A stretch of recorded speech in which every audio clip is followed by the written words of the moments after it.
नमस्कार दोस्तों, मैं आदित्य विपिन तिवारी आपका स्वागत करता हूं हिस्ट्री चैनल पे।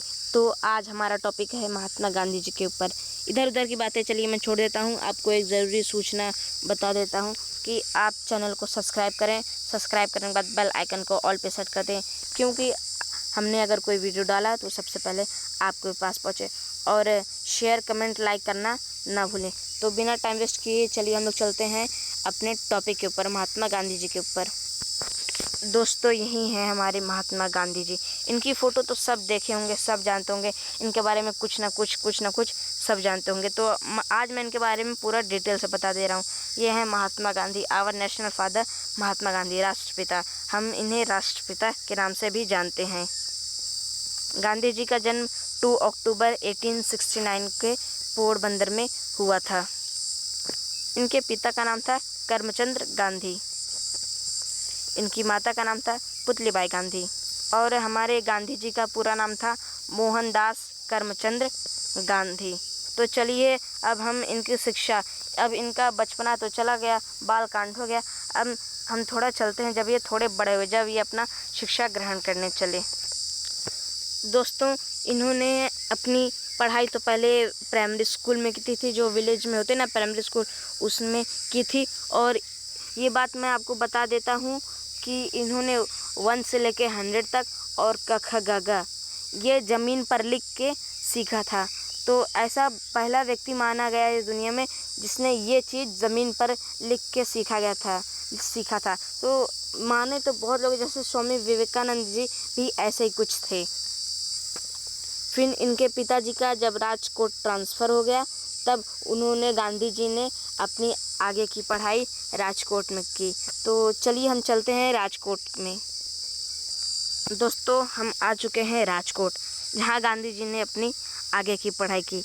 तो उस स्कूल का नाम था अल्फ्रेड हाई स्कूल। वो ऐसा मतलब प्रसिद्ध था, जिसका निर्माण जूनागढ़ के तत्कालीन नवाब ने करवाया था। इस स्कूल में 1875 से शिक्षा का कार्य शुरू हो गया था। महात्मा गांधी ने यहाँ 1880 से लेकर 1887 तक माध्यमिक शिक्षा ग्रहण की थी। फिर 1971 में इस स्कूल का नाम बदलकर मोहनदास गांधी रख दिया गया था। तो देख लीजिए, 1971 में इस स्कूल का नाम बदलकर मोहनदास गांधी रख दिया गया था। किस स्कूल का नाम? अल्फ्रेड हाई स्कूल का नाम। तो इनकी शिक्षा जीवन भी यहाँ समाप्त होती है। अब इनकी शादी मैं बता दूं आपको, 13 वर्ष में इनकी शादी तय की गई थी कस्तूरबा मानखांजी वाकपड़े से। कस्तूरबा मानखांजी वाकपड़े से इनकी शादी 13 वर्ष में खाली तय की गई थी। फिर इनकी शादी उन्हीं के साथ हुई, और मैं बता देता हूँ, मई 1883 में गांधी जी की शादी कस्तूरबा मानखांजी वाकपड़े से हुई। शादी के बाद हमारे यहाँ होता है ना इंडिया में कि जो औरत रहती है वो सरनेम अपना बदल देती है। तो फिर जब शादी हो गई तो कस्तूरबा ने अपना नाम कस्तूरबा गांधी रख दिया। दोस्तों, ऐसा सब लोग कहते हैं ना गांधी जी की कोई संतान नहीं थी, तो वो गलत हैं। मैं इस वीडियो में आपको बता दे रहा हूँ कि गांधी जी की संतान थी, वो भी उनके पास 4 बेटे थे, एक भी बेटी नहीं थी। उनके पास 4 बेटे थे। वो चारों का नाम मैं आपको बताता हूँ।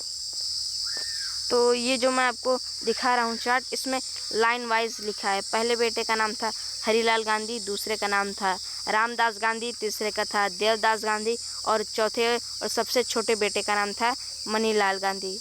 तो दोस्तों, ऐसे बोलते हैं ना, तारा गांधी जो थी वो भी गांधी जी की बेटी थी, तो ये गलत बात है। गांधी जी की कोई पुत्री नहीं थी, गांधी जी की कोई पुत्री नहीं थी, उनके खाली 4 पुत्र थे। दोस्तों, मैं गांधी जी की एक कहानी आपको बताने जा रहा हूँ। गांधी जी जब आगे की पढ़ाई करने इंग्लैंड गए, तो प्लेटफॉर्म पे जब गांधी जी खड़े हुए तो उनके साथ कुछ अंग्रेज़ों की वार्तालाप, मतलब बात विवाद हो गई। तो उन अंग्रेज़ों ने क्या काम किया, गांधी जी को मार दिया। तो गांधी जी को उस बात का बुरा ना लगा, वो वापस इंडिया चले आए। हाँ, तो जब अंग्रेज़ आए यहाँ पे इंडिया में, तब जब हमारे ऊपर अत्याचार करने लगे, तो वो गांधी जी को बर्दाश्त नहीं हुआ। वो सोचे, तुमने मेरे ऊपर अत्याचार किया वो मैं बर्दाश्त कर लिया, लेकिन मैं अपने भारतीयों के ऊपर अत्याचार नहीं देख सकता। उसके बाद एक एक कर कर गांधी जी ने सत्याग्रह चालू किए और पहले उन्होंने गांधी जी ने पहले अंग्रेज़ों को समझाया कि आप चले जाओ, जुल्म मत करो, हमें अपने हिसाब से ज़िंदगी जीने दो। लेकिन अंग्रेज़ नहीं माने, क्योंकि उनके पास हथियार भी थी, पावर भी थी, और अपने इंडियंस को अंग्रेज़ गधा समझते थे, उल्लू समझते थे। तो उसके बाद एक एक कर कर गांधी जी ने कई सारे आंदोलन किए। तो इसमें आप देख सकते हो, मैं वीडियो को थोड़ा पॉज कर देता हूँ। इसमें आप देख सकते हो कि उन्होंने कौन सा किया, आप रीडिंग कर सकते हो। उनका पहला आंदोलन था चंपारण सत्याग्रह। उसके बाद गांधी जी ने दूसरा आंदोलन किया नमक कानून को तोड़ने के लिए, नमक सत्याग्रह। तो वो मतलब ऐसा नमक सत्याग्रह आपको सुनने में और लग रहा होगा, लेकिन वो ऐसा टैक्स लगा दिया था अंग्रेज़ों ने नमक के ऊपर। अगर आपको नमक चाहिए तो आप उसके लिए टैक्स भरो। तो उसी टैक्स को हटाने के लिए गांधी जी ने नमक सत्याग्रह का निर्माण किया, और उनके नेतृत्व में ही सब हुआ था। और ये भी बात मैं आपको बता दूं कि गांधी जी को बहुत बार अंग्रेज़ों का टॉयलेट क्लीन करना पड़ा, टॉयलेट साफ़ करना पड़ा, लेकिन गांधी जी अपने देश को आज़ाद करवाने के लिए उसमें भी पीछे ना हटे। और आज इस समय गांधी जी को लोग गालियां देते हैं। तो मैं आपको इससे जानकारी इसलिए दे रहा हूँ कि आप इससे समझे भी, और अगर कोई गांधी जी के बारे में उल्टा बोले तो उसको आप जवाब दे सकें। इंसान पढ़ता किस लिए है? कुछ नौकरी हासिल करने के लिए सब पढ़ते हैं, लेकिन अपने लिए पढ़ना अलग बात होती है। और गांधी जी कई बार जेल भी गए थे। और गांधी जी का सबसे लास्ट आंदोलन था भारत छोड़ो। तो मैं वीडियो को पास कर लेता हूँ, आप अच्छे से पढ़ लीजिए।